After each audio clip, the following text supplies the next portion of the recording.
There you go. Okay, Francie, this is a special tribute to you. Okay. People had been asking me periodically, hey, would you give a talk? And I kept saying, no, not really. You know, been there, done that. I don't need to stretch my suspenders. I don't wear them anymore. But Francie finally convinced me that it might be an idea. Go ahead and talk to activities. She did. And activities came and scheduled it. Sure enough, Francie, here we be. Here we be. So hopefully your surgery went well. But let's begin. Okay, as you've heard, my name is Lady Hawk Freeman, and Lady Hawk is my real name. Honest to Pete. Don't ask me where it came from because I honestly don't know. Okay, it's just sort of hung on me, and it's been with me my whole life. That being the case, I was born in this country. I was born in America, but I was raised in England.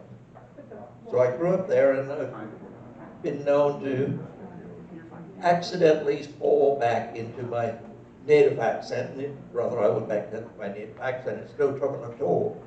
But I worked very hard to learn to speak as an American, because when I came over to the East Coast, and it was not particularly welcoming to foreigners. So I wanted to develop an American accent. I want to talk to those, like those Yanks. And I got bits and pieces of my accent from all over the United States. And I've been fortunate enough to visit every one of the states, all 50. Wow. And also some of the protectorates. And I've been around the world 9 times, lived and worked in 37 countries. I've visited over 100 countries. But with that being said, America is by far the greatest, and this is where I chose to settle.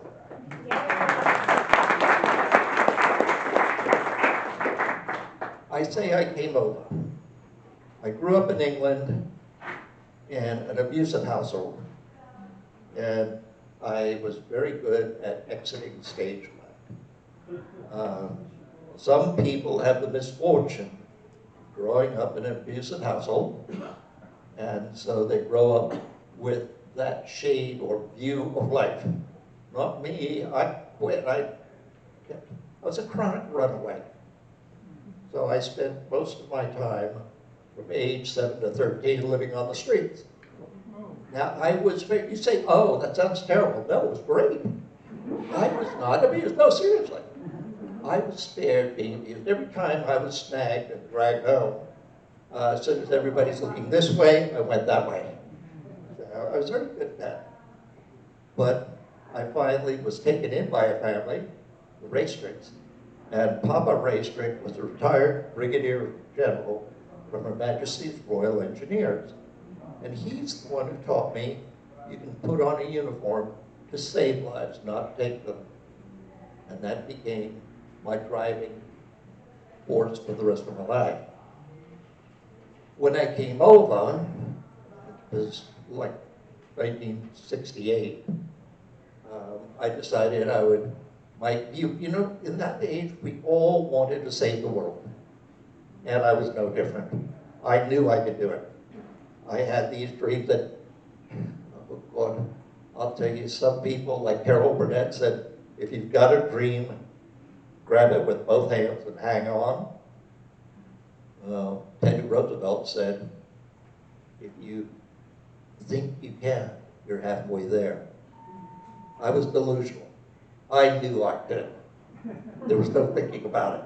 So I wanted to try all sorts of things before I joined the military. And I started off in Connecticut, down to New York, went out on Long Island, and started trying to, there was something called deep sea diving salvage. Let's give that a try. You didn't need a license in those days. And I found somebody patient enough to try and teach me. Did a little bit of that, not too much like hard work. So I was living in Greenwich Village, and I was fair to middling on a guitar. So the big thing was coffee houses. So I played in the coffee houses, Gaslight Cafe, for example, in Greenwich Village. And when things came around to August of '69, everybody know where they were in August of '69? There was a funny little concert going on in Connecticut. Okay, Woodstock. Ever hear that one? Yeah, I went there. I went there and I performed there. You want to talk being delusional? I thought I could, hey, I've hit it big now. So I hit the road. I'm going to make some money on this. Went on the road, I was a total flop. I was an absolute failure. Okay, back to square one. And what did we come over here to do? We came over to join the military and save the world. So I joined the Army. And I became a paratrooper. Actually, I became a paramedic. Okay, Mark, are you here? Okay, I don't see Mark. But somebody else who had the wherewithal, or let's just say he wasn't thinking straight, and like me, he stepped out of airplanes. There's no such thing as a perfectly good airplane, by the way. But I jumped out of airplanes and started at Fort Benning in Georgia, and I learned to parachute there and also how to shoot a rifle rather well. Now I say learn to parachute. They taught you when you go through training how to land. Okay, you jump and you land and you roll. Okay, but when you're coming down, some people don't come down very quickly. So they teach you in school that you're supposed to grab some of those springs going up to the canopy and pull on them, spill the air out, so you come down faster. Every moment you're hanging in that parachute, you're a target, a very nice target. So they say, spill your canopy. Okay, our training jumps over the drop zone. They had giant speakers on the ground, and on our steel helmets that we were wearing, called pots. We had our serial number station on them, or our training number. Mine was Bravo 17. And the instructors would stand on the drop zone, look at you as you came down, and they'd say, Alpha 21, put your knees together. Things like that. Well, when I jumped, because I was so light in those days, that's before I had the food here.